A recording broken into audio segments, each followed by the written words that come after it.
The grand hall of the Galactic Council buzzed with excitement. Beings from 1,000 worlds filled the room, their varied forms a testament to the diversity of life in the universe. Today was special. For the first time in a century, a new race was joining their ranks, humans from the planet Earth. At the center of the hall, a circular platform rose. On it stood the Council's leaders, each representing one of the 5 most powerful races in the galaxy.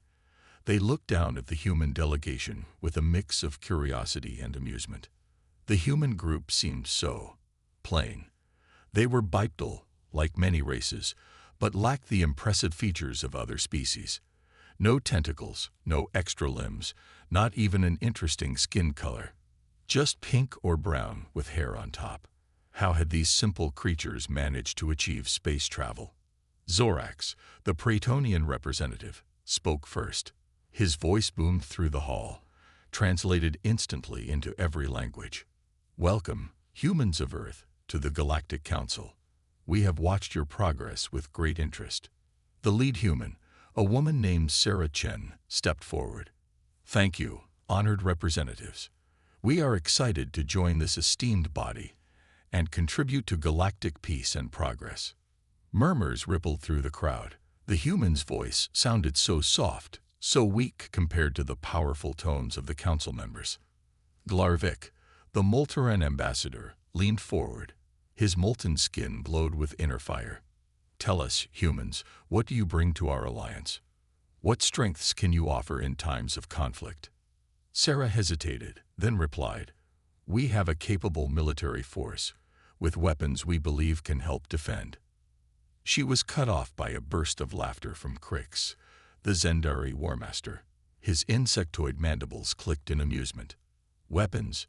You call those toys weapons? We've seen your technology. Projectile launchers, chemical explosives. The Galactic Council left such primitive tools behind millennia ago." The human delegation shifted uncomfortably. Sarah tried to speak again, but Crix continued. "Let me show you real weapons, little humans." He waved a clawed hand, and a hologram appeared above the platform. It showed sleek ships firing beams of pure energy, soldiers in powered armor leaping impossible distances, and bombs that warped the very fabric of spacetime. "This is how modern wars are fought," Crix declared. "Your quaint little firearms would be useless against any real threat to the galaxy." The other council members nodded in agreement. Even the more diplomatic races struggled to hide their smirks. Sarah took a deep breath. She glanced at her team, seeing the mix of anger and resignation on their faces. They had expected this reaction, but it still stung. "We understand our technology may seem basic to you," Sarah said carefully, "but we have other strengths. Humans are adaptable, creative. We learn quickly and—" "Yes, yes," interrupted Zorax, waving a tentacle dismissively. "I'm sure you have many charming qualities, but let's be realistic. In terms of galactic defense, you'll need to rely on the protection of the more advanced races. It's for your own good, really." The human delegation said nothing. They had been instructed to accept whatever treatment they received, no matter how condescending. Earth needed allies, needed access to the galaxy's resources and trade routes. If that meant swallowing their pride for now, so be it. "Now then," Zorax continued, "let's discuss your integration into our economy. Surely you have some quaint native handicrafts you can trade, or perhaps some of your planet's simpler resources." As the council members chuckled, Sarah met the eyes of her second-in-command, a veteran named John Martinez. They shared a silent moment of understanding. Let the aliens underestimate humanity. Let them mock Earth's primitive weapons. They didn't know. They couldn't know what humans were truly capable of. The classified reports, the hidden research bases, the technologies deemed too dangerous to ever use except as an absolute last resort. All of it was secret, even from most of Earth's own population. For now, humanity would play the role of the naive newcomers. They would accept the Galactic Council's protection, learn everything they could about the advanced races and their technology. And they would wait. Because both Sarah and John knew a simple truth that the arrogant council members didn't. It's unwise to judge a species by its public face. Sometimes, the most dangerous predators are those that don't bare their fangs until it's too late for their prey to escape. As the council droned on about trade agreements and diplomatic protocols, the humans stayed quiet. They would bide their time, building alliances, gathering intelligence, and if a day ever came when the galaxy truly needed defending, well, that would be the day the Galactic Council learned what human weapons could really do. 6 months had passed since humanity joined the Galactic Council.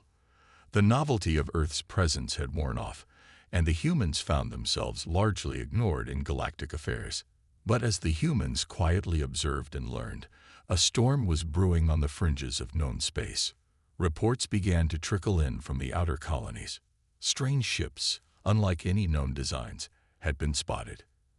Entire outposts went dark without warning. The Galactic Council grew uneasy. In an emergency session, holographic representations of council members flickered to life in the Grand Hall. Zorax, the Pretonian, spoke first. "We've confirmed our worst fears," he said, his usual confidence shaken. "The Void Dominion has returned." A collective gasp echoed through the chamber. Sarah Chen, Earth's representative, leaned towards John Martinez. "Who are the Void Dominion?" she whispered. An elderly Molteran nearby overheard. "Count yourself lucky you don't know, human," he said, his fiery skin dimmed with worry. "They nearly destroyed the galaxy 1,000 years ago. We thought they were gone for good." Crix, the Zendari Warmaster, stepped forward. "We must strike immediately," he demanded, mandibles clicking furiously. "Gather the fleet. We'll crush these invaders before they gain a foothold." Debate erupted among the council members. Some urged caution, others called for full mobilization. Sarah watched, noting how quickly fear had replaced the council's usual arrogance. Finally, Zorax called for order. "We'll put it to a vote. All in favor of immediate military action." Hands, tentacles, and various appendages rose. The motion passed overwhelmingly. As the council prepared for war, Sarah approached Zorax. "What about Earth?" she asked. "How can we help?" Zorax looked down at her, surprise turning to amusement. "Help? Oh, my dear, that won't be necessary. This is a matter for the more advanced races. You humans just focus on staying safe. We'll handle this." Sarah opened her mouth to protest, but Zorax had already turned away. She rejoined John, frustration evident on her face. "They still don't take us seriously," she muttered. John nodded grimly. "Maybe that's for the best for now. Have you sent the report back to Earth?" "Yes. High Command knows everything. They're concerned." In the following weeks, the galaxy mobilized for war. Massive battleships assembled, carrying weapons of unimaginable power. The humans watched, officially sidelined, but quietly gathering every scrap of intelligence they could. Then the reports started coming in. The Void Dominion wasn't just strong, they were overwhelming. World after world fell to their onslaught. The Council's mighty fleets were swatted aside like insects. In the Grand Hall, panic began to set in. Holograms flickered as transmissions were cut off mid-sentence, entire races going dark as their homeworlds were overrun. "How is this possible?" Crix raged, his warrior's pride shattered. "Our weapons are the most advanced in the galaxy. Nothing could stand against them." But the Void Dominion did more than stand against them. They were winning, and winning decisively. As the situation grew dire, Sarah received an urgent, encrypted message from Earth. She decoded it, her eyes widening as she read. "John," she said quietly, "it's time. Earth is mobilizing." John looked at her in shock. "Everything?" Sarah nodded. "Everything. All of it. They're bringing it all online." Around them, council members argued frantically, their composure long gone. Nobody paid attention to the two humans as they slipped out of the hall. In a quiet corridor, Sarah activated her secure communicator. The grizzled face of Fleet Admiral Chen, her father, appeared. "The situation is critical," he said without preamble. "We're deploying the Lazarus Protocol. All of it." Sarah felt a chill run down her spine. The Lazarus Protocol was more than classified. It was supposed to be a myth, a boogeyman story told to scare rookie officers. Is that safe?" she asked. Her father's face was grim. "We don't have a choice. You've seen what's happening out there. Conventional weapons won't cut it. If we don't act now, there won't be a galaxy left to save." Sarah exchanged a look with John. This was it, the moment when humanity would reveal its true strength, and maybe, just maybe, save the galaxy that had mocked them. "What do you need us to do?" Sarah asked. "Stay put for now. When the time comes, you'll know." And Sarah, her father's voice softened slightly. "Be ready. What's coming? It's going to change everything." As the transmission ended, Sarah and John stood in silence for a moment. Through the windows, they could see the once bustling lanes of galactic traffic now filled with refugee ships and the remnants of broken fleets. "Do you think we can really make a difference?" John asked quietly. Sarah watched a badly damaged Zendari battleship limp past, its once proud hull scared and broken. "We have to," she said, "because if we can't, there's nothing left to save." As alarms began to blare through the station, Sarah squared her shoulders. Humanity's moment was coming. And the galaxy was about to learn that sometimes the most powerful weapons are the ones you never see coming. The Grand Hall of the Galactic Council, once a place of order and debate, had become a center of chaos. Holograms flickered constantly, showing scenes of destruction across the galaxy. The Void Dominion's advance seemed unstoppable. Zorax, the Praetonian representative, looked older than ever. His tentacles drooped as he addressed the remaining council members.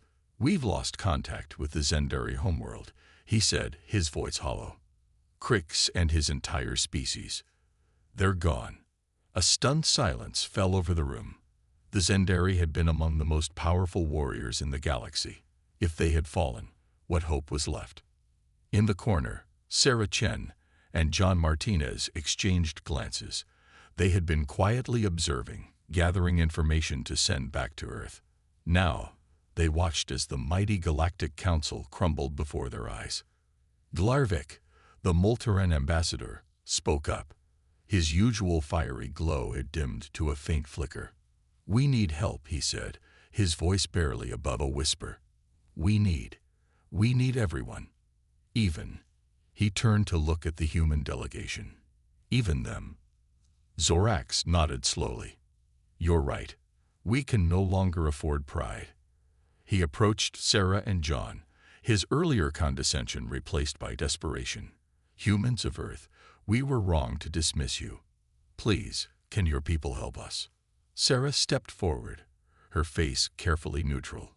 "We'll contact our government immediately," she said. "But I must warn you, our response may not be what you expect."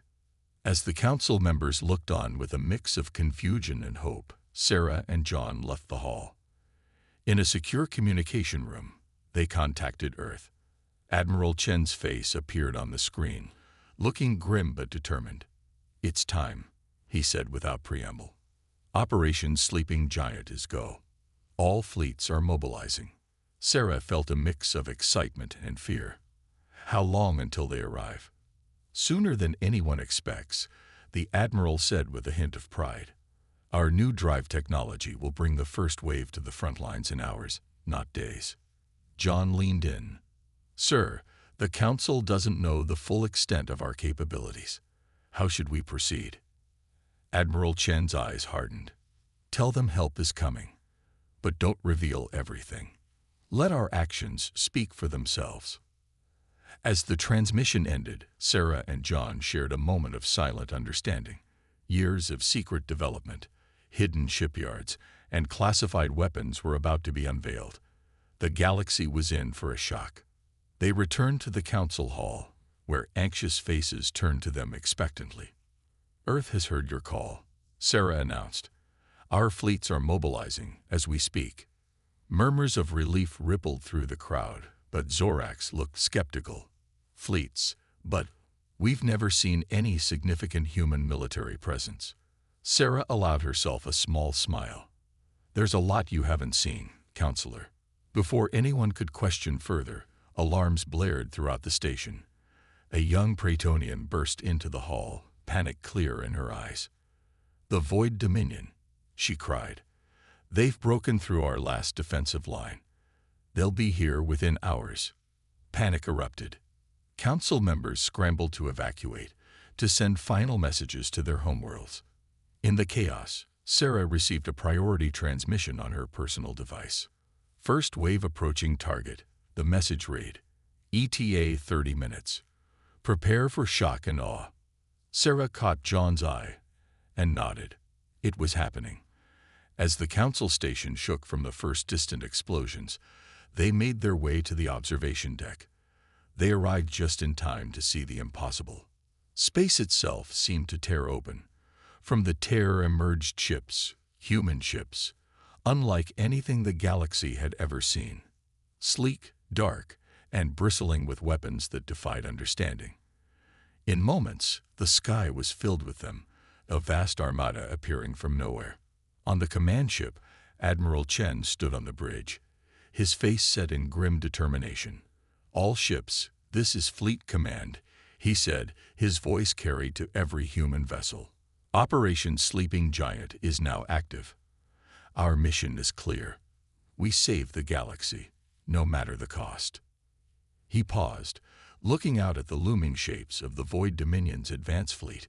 Humanity has hidden in the shadows long enough. It's time to show the universe what we can do. As the human fleet engaged the enemy, Sarah and John watched from the station. Around them, alien refugees and council members stared in disbelief. What are we seeing?"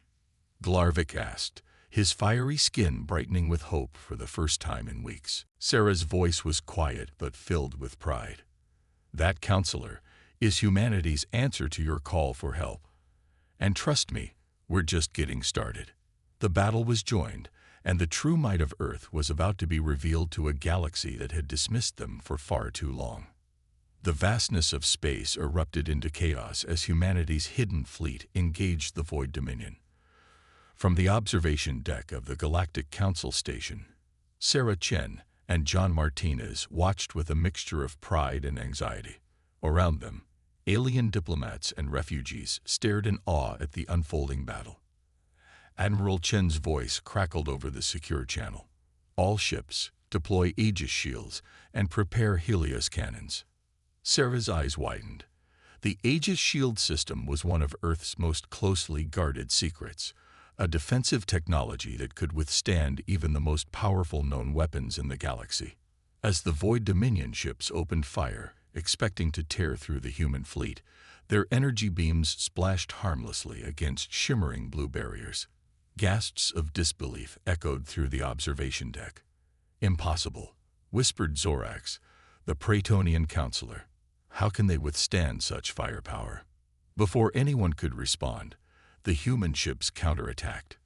Beams of golden light lanced out from their vessels, slicing through the Void Dominion's supposedly impenetrable armor like paper. Ship after ship of the dreaded invaders exploded into silent fireballs. Galactic, the Molteran ambassador, turned to Sarah, his fiery skin pulsing with excitement. "What manner of weapons are these? We've never seen anything like them." Sarah allowed herself a small smile. "Helios cannons. They harness the power of artificial microsuns.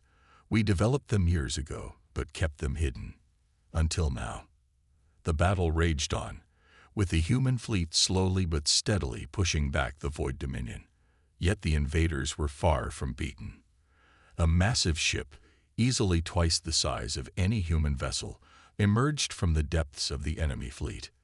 "Doomsday-class warship detected," announced a calm AI voice over the human comms. "Deploying Phantom Squad." From the hangars of several human ships, small, sleek fighters emerged. They seemed to flicker in and out of existence, becoming nearly invisible one moment and fully solid the next. phase shift technology, John explained to the bewildered aliens, makes our fighters virtually untouchable. The Phantom Squad swarmed the massive Void Dominion warship, their advanced weapons finding weak points that no other race had ever been able to exploit.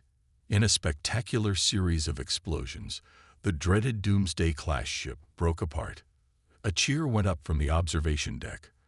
For the first time since the invasion began, hope blossomed in the hearts of the galaxy's inhabitants. But the battle was far from over.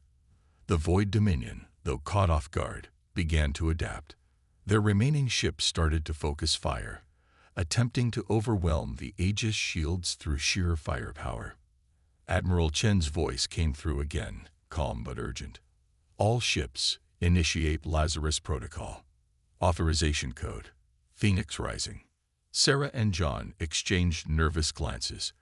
The Lazarus Protocol was Earth's ultimate weapon, one they had prayed they'd never have to use. As they watched, several human ships moved into formation.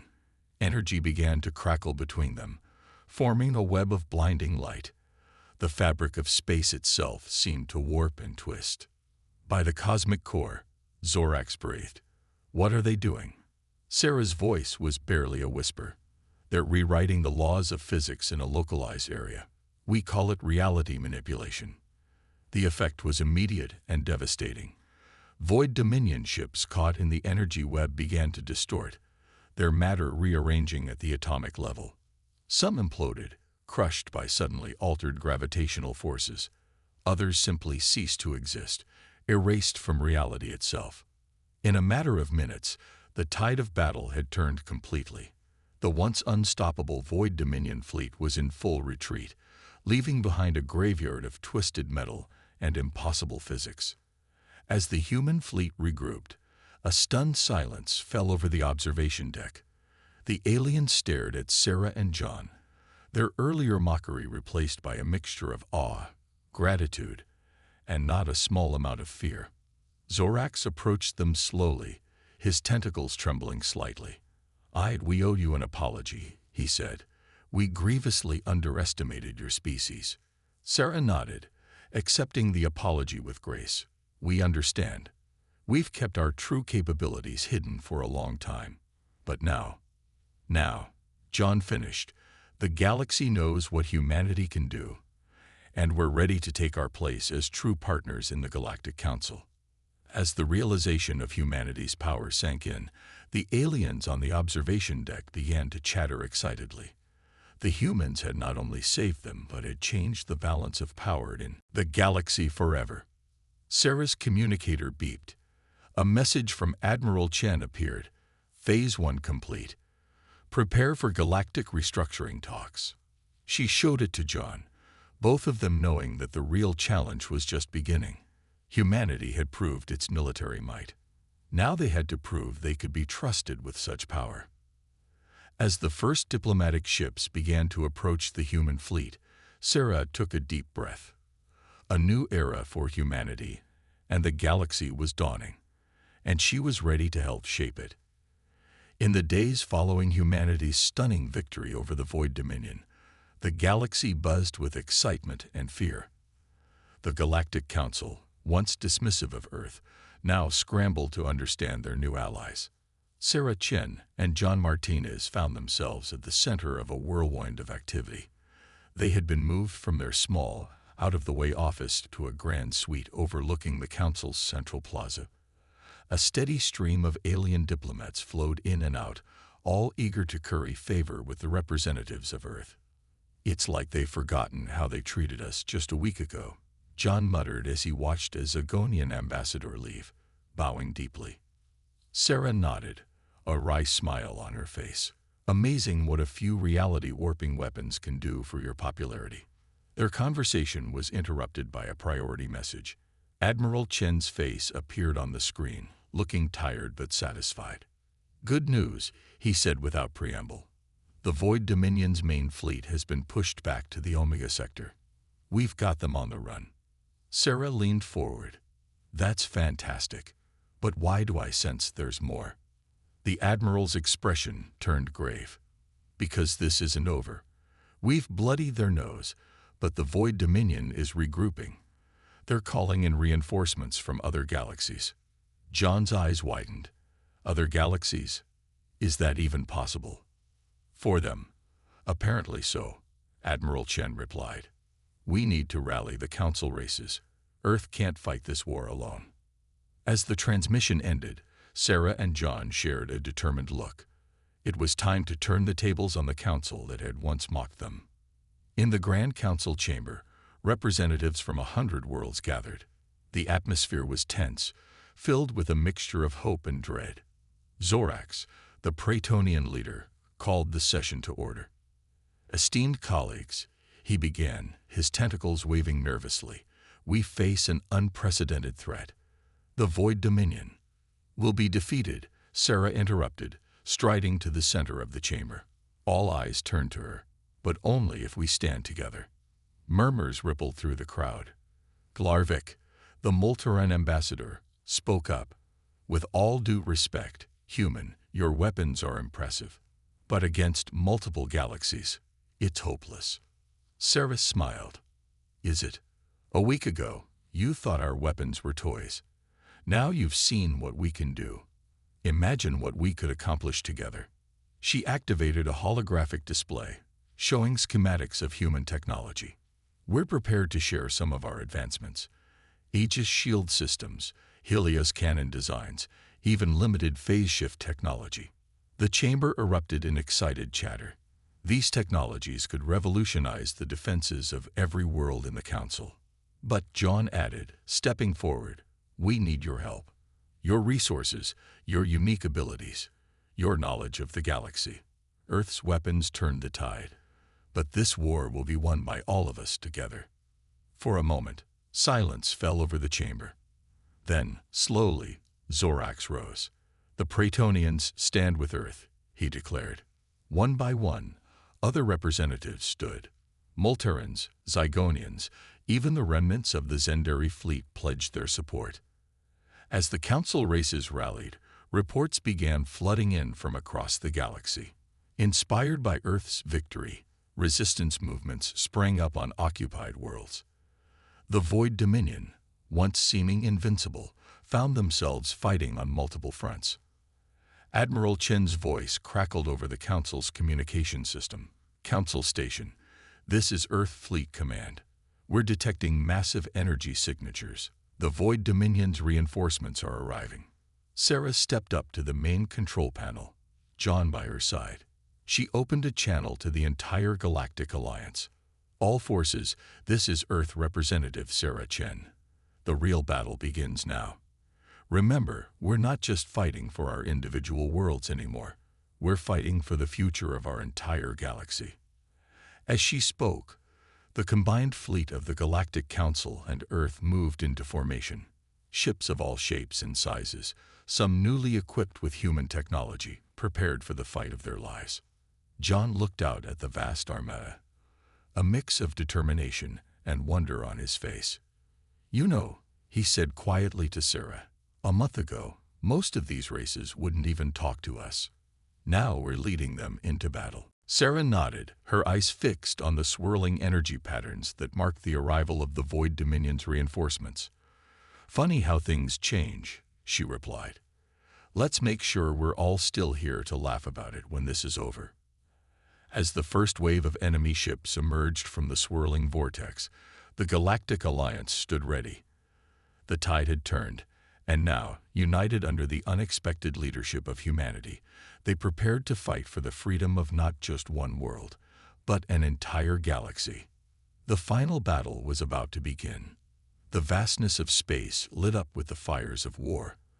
The combined fleet of the Galactic Council, led by Earth's advanced ships, faced off against the seemingly endless armada of the Void Dominion.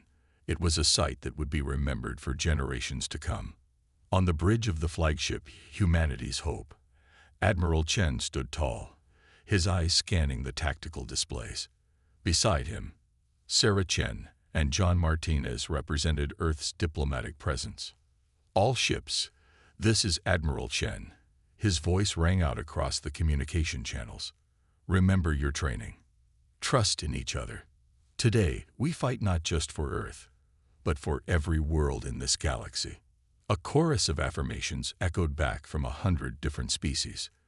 The battle began in earnest. The Void Dominion struck first, unleashing a barrage of energy weapons that lit up space like a storm of deadly fireworks. But the Aegis shields, now equipped on ships throughout the Allied fleet, held strong. "Now," shouted Admiral Chen. "Helios cannons, fire at will." Beams of concentrated solar energy lanced out from the human ships and their allies. The front line of the Void Dominion fleet erupted in explosions, but more ships quickly took their place. Sarah gripped the command console, her knuckles white. "There's so many of them," she whispered. John nodded grimly. "But we got something they don't: unity." As if to prove his point, a squad of Zagonian fighters zipped past the view screen, their nimble ships dancing between enemy fire. They cleared a path for a group of lumbering Molteran cruisers, which unleashed a devastating volley of magma torpedoes. The battle raged on, with neither side able to gain a clear advantage. Hours passed, and the toll began to show. Wrecked ships, both allied and enemy, littered the battlefield. Suddenly, a massive ship emerged from the heart of the Void Dominion fleet. It dwarfed everything else on the battlefield, its hull crackling with dark energy. "By the stars," gasped a Praetonian officer. "It's their mothership." The mothership's presence seemed to energize the Void Dominion. Their attacks intensified, pushing the Allied fleet back. Admiral Chen's face was grim. "We need to take out that mothership, or this war is lost." He turned to Sarah and John. "It's time. Initiate the Lazarus Protocol." Sarah's eyes widened. "But sir, we've never used it on this scale before." "The risks are worth taking," John finished, placing a hand on her shoulder. "It's our only chance." With a heavy heart, Sarah nodded. She opened a channel to the specially equipped ships scattered throughout the fleet. "This is Earth Representative Chen. Lazarus Protocol is go. I repeat, Lazarus Protocol is go." Across the battlefield, select ships from various races began to move into a complex formation. Energy started to build between them, warping the very fabric of space-time. The Void Dominion, sensing the danger, turned all their firepower on the Lazarus formation. But the rest of the Allied fleet closed ranks, taking hit after hit to protect their secret weapon. "Just a little longer," muttered Admiral Chen, watching the energy levels climb. The mothership, realizing the threat too late, tried to retreat, but it was caught in the growing web of distorted space. "Now," shouted Sarah. Reality itself seemed to scream as the Lazarus Protocol activated. A sphere of altered physics expanded outward, engulfing the mothership and a significant portion of the Void Dominion fleet. What happened next defied description. Ships twisted and warped, some imploding, others simply ceasing to exist. The mothership, the pride of the Void Dominion, collapsed in on itself, crushed by forces beyond comprehension. As the energy dissipated, a stunned silence fell over the battlefield. Where once had been an overwhelming enemy force, now there was nothing but debris and empty space. Slowly, realization dawned. Cheers erupted across the Allied fleet. Ships of all shapes and sizes flashed their lights in celebration. On the bridge of humanity's hope, Sarah and John embraced, tears of relief and joy in their eyes. Admiral Chen allowed himself a small smile before turning to his communications officer. "Send word to all Allied worlds," he said. "The Void Dominion has been defeated. We are victorious." As the message spread across the galaxy, the surviving ships began the long journey home. There would be time for rebuilding, for healing. But for now, they had earned their moment of triumph. Sarah looked out at the stars, now peaceful once more. "You know," she said to John, "I think the galaxy is going to be a very different place after this." John nodded, his eyes twinkling. "And humanity will be right at the heart of it. Not bad for a species with primitive weapons, huh?" As laughter filled the bridge, the fleet set a course for home, leaving behind the remnants of a battle that had changed the course of galactic history forever. 1 year had passed since the defeat of the Void Dominion. The galaxy, once teetering on the brink of annihilation, was now in the midst of a golden age of cooperation and rebuilding. The Grand Hall of the Galactic Council, restored to its former glory, buzzed with activity. Representatives from hundreds of worlds gathered for a historic occasion, the ratification of the new Galactic Charter. At the center of it all stood Sarah Chen and John Martinez, Earth's heroes, now respected leaders in the new Galactic Order.